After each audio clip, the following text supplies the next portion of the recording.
Dear students and friends, already I have done videos regarding the rules and regulations related to the active and passive voice. So here you have one more videos wherein the examples are discussed and you will come to know in detail how you can change a sentence from active voice to passive voice. So you can follow each and every sentences that is in different types and come to know the rules in changing from active to passive voice. I did not beat her. So here the sentence is in past tense. I did not beat her. She was not beaten by me. So here one thing you have to observe is the object here, it has been changed, and here you use the pronoun that is she. She was not. So did not changes to was not, and the beat, it changes to the past participle form. She was not beaten by me. Again there is a change of the pronoun I to me. She was not beaten by me. Mother made a cake yesterday. So again it is a reference to yesterday, that is the past tense. A cake was made by mother yesterday. So there is a changeover of the subject and the object, and there is a introduction of the auxiliary verb or the helping verb, that is was. A cake was made by mother yesterday. Did she do her duty? So here you have an interrogative sentence, that is a question, and it is starting with helping verb or the auxiliary verb, that is did. Did she do her duty? So observe here, since we have the auxiliary verb in its past form, so the main verb, it is in the present form. This is very important. When the auxiliary verb is in past tense, that is did, the main verb is in present tense. So did she do her duty? This is an interrogative sentence. Now when it changes, again you will get the interrogative sentence. But see how it has been changed. Was her duty? Because you are changing the form of the sentence. Was her duty done? So it is changed again. From do, the past participle form done by her. Was her duty done by her? She has written a novel. Has written. So usually when you have has, again the main verb will be in its past participle form. So if you go to the tense, it is present perfect tense. She has written a novel. A novel has been written by her. A novel has been written. So again it is very important. So here you have perfect tense. So has been written. Perfect continuous tense. Has been written by her. So this is very important what you have to observe.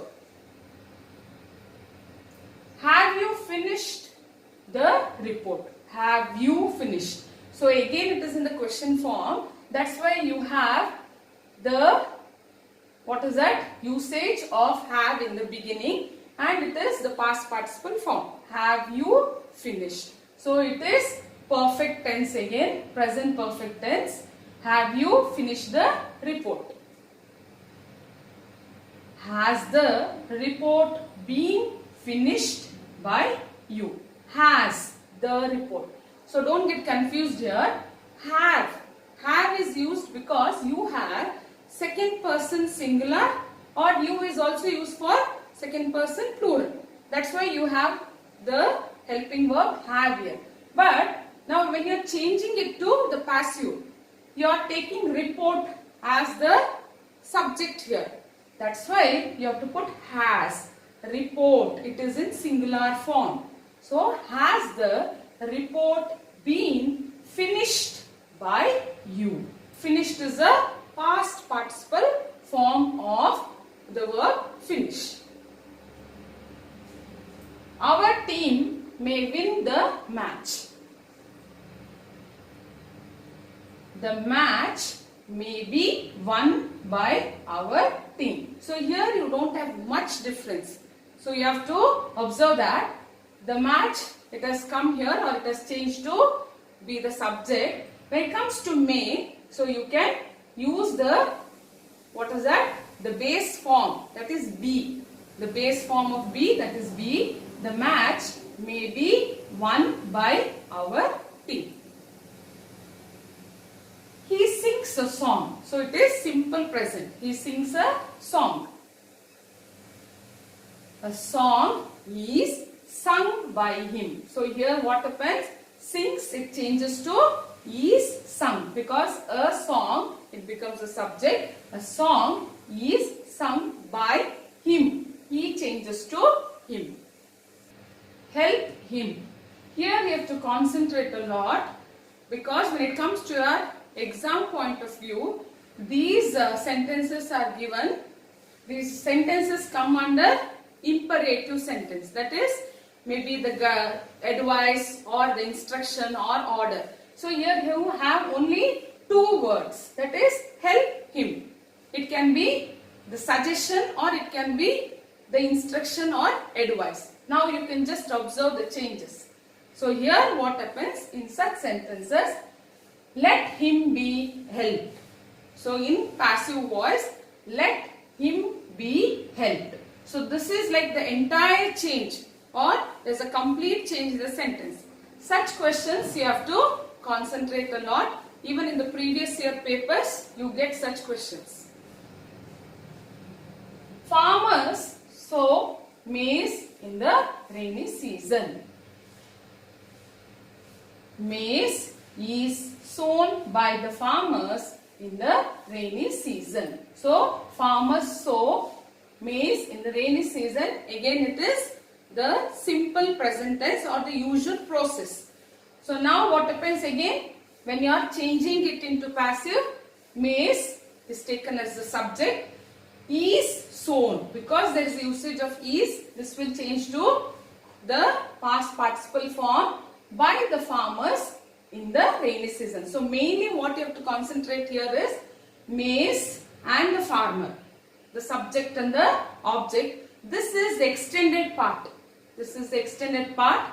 So you can also put it in the mid. That is, maize is sown in the rainy season by the farmers. So you can write it like that. But when we are concentrating a lot on the subject and object, if you are getting confused, it's better you put it in this form. Maize is sown by the farmers. The work is done. Then this is the extended part of the sentence. Are you writing a letter? Again a question. Is a letter being written by you? So you can identify the tense here. Are you writing? Are writing. Present continuous. So now here is a letter, because we are taking this as a subject. Is a letter being written by you. So the changes you have to observe a lot in such sentences. The tiger was chasing the deer. Was chasing. So again it is past continuous. The deer was being chased by the tiger. So already you have ing here. So that's why this will be in its past participle form. The deer was being chased by the tiger. So these are the different types of sentences I have taken. You have got almost different varieties there. So applying these rules, you can concentrate on other types of the sentences. Mainly when it comes to the exam point of view, concentrate on all the types of sentences. Maybe it is interrogative, statement, imperative. So therein you can go on improving your way of learning the active and passive voice. So keep watching the video. There will be many more videos regarding the exercises of direct and indirect speech and also the different degrees of comparison. Thank you.